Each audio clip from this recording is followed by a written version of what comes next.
गोसो बायदि जेबो बानायनो हाया आं गोदो माबोरैमोन नायदो हेयर स्टाइलानो जा मेकआपानो जा वाचनि कलर रिंनि कलर इयारिंनि कलर स्कार्फखौ खानायाबो मोननै स्टाइलाव जों खानो हायो आरोना Hello everyone, welcome back to my YouTube channel. खुलुमबाय नोंथांमोनखौ बयखौबो आंनि चेनेलाव बरायबाय आसा खालामो बयबो मोजाङैनो दं ओमफ्राय दासान्दि आंबो मोजाङैनो दंथ'यो स' दायो आङो फ्लाइटआव थांनो रेडि जानो नागिरदों आरोना एक्चुअलि आङो दायो लेअभारावसो दंफैयो हायद्राबाद लेअभाराव थांनायनि सिगां आं माबोरै रेडि जायो नोंथांमोननो आं दिन्थिनोसै स' फार्स्टआवनो आं आंनि स्किनखौ मयस्चाराइज खालामना लाग्रोनोसै आरोना स' मयस्चाराइज खालामनायाथ' मेन्डेटरि नालाय स' दिनै जा आं मयस्चाराइजार इउज खालामगोन बेनो जाहैबाय मामाआर्थनि एल' refresh hydrating light gel moisturiser स' बेनो जाहैबाय आरोना मयस्चाराइजारा ओमफ्राय नोंथांमोनाथ' बयबो मिन्थिखायोना जे मामाआर्थआ मोनसे बिराद गेदेर ब्रान्ड ओमफ्राय मामाआर्थनि गासिबो प्रडाक्ट्सफोरा नेचुरेल इनग्रेडियेन्ट्सजों बानायनाय होननानै स' बे मयस्चाराइजारखौबो एल'भेरा एन्ड हाइलुरनिक एसिडजों बानायदों आरोना जेबो हार्मफुल केमिकेल गैया लाइक माखासे जा मयस्चाराइजार बेफोराव लाइक केमिकेल होनाय थायोना लाइक मिनेरेल अइल बा सिलिकन पेराबिन बेफोरखौ होनाय थायो बाट बे प्रडाक्टआव बेफोरबायदि जेबो इउज खालामनाय जायाखै आरोना हार्मफुल केमिकेलफोरखौ गासिबो नेचुरेल इनग्रेडियेन्ट्सजों बानायनाय ओमफ्राय बिनि बेस्ट खोथायानो जाहैबाय बे जोंनि स्किनखौ 48 आवार्ससिम हाइड्रेट खालामना लाखियो आरोना ओमफ्राय बेखौ एप्लाइ खालामनायनि उनावबो स्किनाव एकदम माने हेभि जेबो फिल जाया बिकज बे जा मयस्चाराइजार बे एकदम नन ग्रिसि लाइट वेट ओमफ्राय बिराद मोजां आरोना स' नोंथांमोना आं दायो फोननानै दिन्थिनोसै स' नै प्रडाक्टआ माबायदि नायना लादो नोंथांमोना बिदि आरोना ओमफ्राय नोंथांमोना जुदि बेखौ नेचुरेल एल'भेराजों कम्पेयार खालामोब्ला बियो जा मयस्चाराइजार बे नेचुरेल जा एल'भेरानि प्लान्ट थायोना बिनिफ्राय 6 गुना बांसिन हाइड्रेट खालामो आरोना जा नेचुरेल एल'भेरानि प्लान्ट बेखौ नोंथांमोना एसे पिस लानानै फोनना नायनो ट्राइ खालाम बिराद स्टिकि जायो बाट बे जा मयस्चाराइजार बेयाव बिदि जेबो गैया आरोना बिराद लाइट वेट स' दायो आं नोंथांमोना आखायावबो एप्लाइ खालामना दिन्थिगोन स' नायदो स' बिराद थाबनो स्किनाव एबजर्ब जायो आरोना नायदो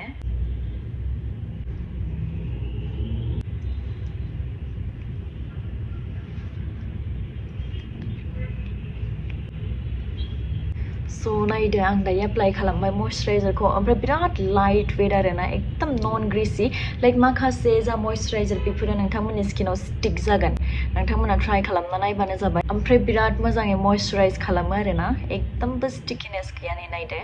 स' नोंथांमोनाथ' बयबो मिन्थिखागौ ना जे एल'भेराया जोंनि स्किनखौ सुट खालामो ओमफ्राय हाइलुरनिक एसिडआ जोंनि जा स्किन बेखौ हाइड्रेट खालामो होननानै स' बेखायनो बे प्रडाक्टआ बिराद मोजां आरोना स' दायो आङो नोंथांमोननो नर्मेल मयस्चाराइजारखौ वाटार ब्रेकेज टेस्ट खालामना दिन्थिगोन आरोना स' नायदो बेयाव आङो दैखौ लाखाबाय ओमफ्राय बेयाव रेगुलार मयस्चाराइजारखौ आं दायो होनोसै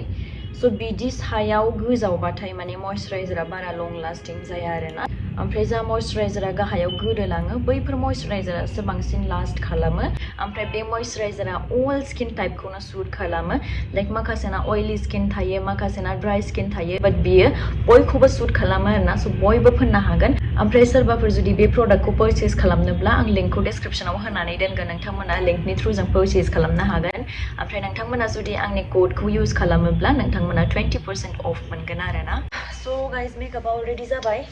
दा बस खानायखौ बान्द खालामनांगौ आरोना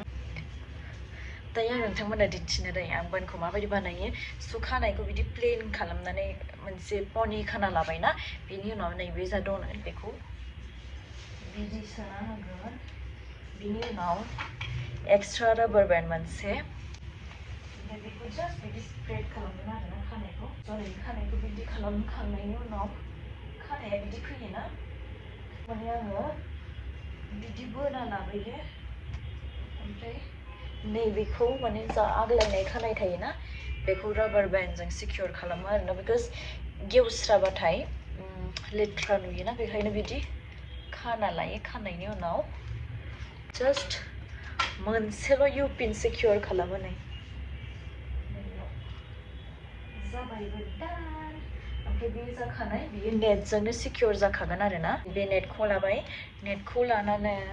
नैबे जा खानाय आग्लायनाय ना बेखौ सिकिउर खालामनोसै आरोना बिदि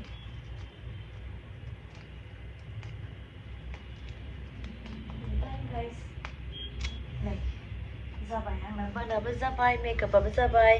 अल सेट ओमफ्राय दायो खानायाव जोंना माने बयबो एयारलाइनानो रेकमेन्डेड माबा थायोना माने हेयार स्टाइल ओमफ्राय मेकआप लुक्स लिपस्टिकनि आइशेड'नि जोंबो माने जानला मोनला फोननो हाया आरोना गावनि गोसो बायदि जा ब्रेन्ड ओमफ्राय जा लुक्स एयारलाइना जोंनि थाखाय रेकमेन्ड खालामदों बेखौल'सो जोङो लानो हायो गोसो बायदि जेबो बानायनो हाया हेयार स्टाइलानो जा मेकआपआनो जा प्रडाक्ट्सनिफ्राय लानानै गासैखौबो नेल पेन्टफोरखौबो लानानै आरोना इभेन वाचनि कालार रिंनि कालार इयारिंनि कालार गासैखौबो अलरेडि माने एयारलाइना माबाखायो आरोना बानायना होखायो माने केटेलगफोरखौ गासिबो एयारलाइनानो बानायो स' जोंना नैबे मेन्डेटरि आरोना खायसेया गिदिर लायो खायसेया फिसा लायो ओमफ्राय आङो फिसा लायो क्योंकि बारा गिदिरखौ मोजां मोना आङो एकदम प्लेनखौ मोजां मोनो गेदेरखौबो खायसेनाव समाया बिदिना बेखायनो आं बिदि प्लेनखौ लायो आरोना स' जाबाय गाइस अल सेट दायो बास थांनांसिगौ ओमफ्राय स्कार्फखौबो खाना लानोसै स' बे स्कार्फखौ खानायाबो मोननै स्टाइलाव जों खानो हायो आरोना मोनसेया जाहैबाय नै बियो बे बिराद माने सिम्पल आरो बारा हेभि नङा नालाय आं बेखौ बानायो आरोना ओमफ्राय मोनसे दंबावो फ्लावर गोनां ओमफ्राय बेबो बिराद इजि बाट स्टिल बेखौ बांसिन मोजां मोनो नालाय बेखौ बानायो आरोना आङो स' नैदि इट्स डान ओमफ्राय दायो आं बै मोनसेखौबो खालामना दिन्थिनो दायो नोंथांमोननो स' नैबे स्कार्फखौ बिदि खालामनांगौ आरोना नैदि लाइक नैदि नुदोंना नोंथांमोना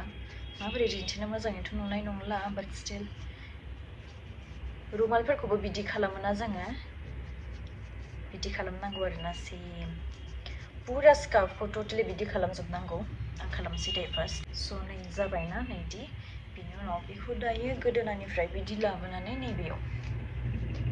बिदि ओमफ्राय राबार बेन्ड लानानै बेयाव बिदि खानांगौ आरोना ओमफ्राय बेखौ फेनलाना होनांगौ that's it guys नै ओमफ्राय नोंथांमोना अबे मोनसेखौ मोजांसिन नुदों नैदिखौ मोजां नुदों ना बै जा मा होनो बिदि गनाय थायोना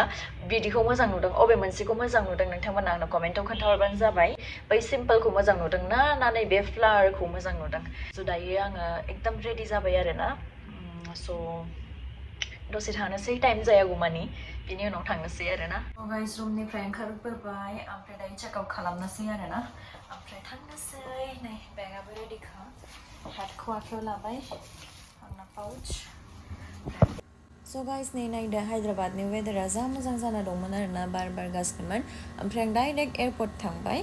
थांनानै सिकिउरिटि चेकफोरखौ खालामनानै डाइरेक्ट एयारक्राफ्टआव बोर्ड खालामखाबाय आरोना बिकज दिनै आङो एज ए पेसेन्जारसो थांगोन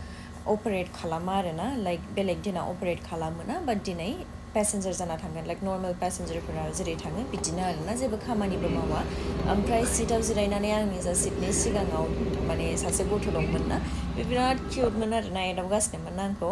ओमफ्राय आङो जेब्लायबो फ्लाइटआव थाङो आं मोनसे एक्सट्रा शलखौ लाखायो आरोना बिकज सामटाइम्स जोङो एज ए पेसेन्जारबो ट्रेभेल खालामो नालाय स' बिदियाव माने जोमनानै उन्दुनो मोजां जायो नालाय बेखायनो आं एक्सट्रा शल गांसे लाखाथारो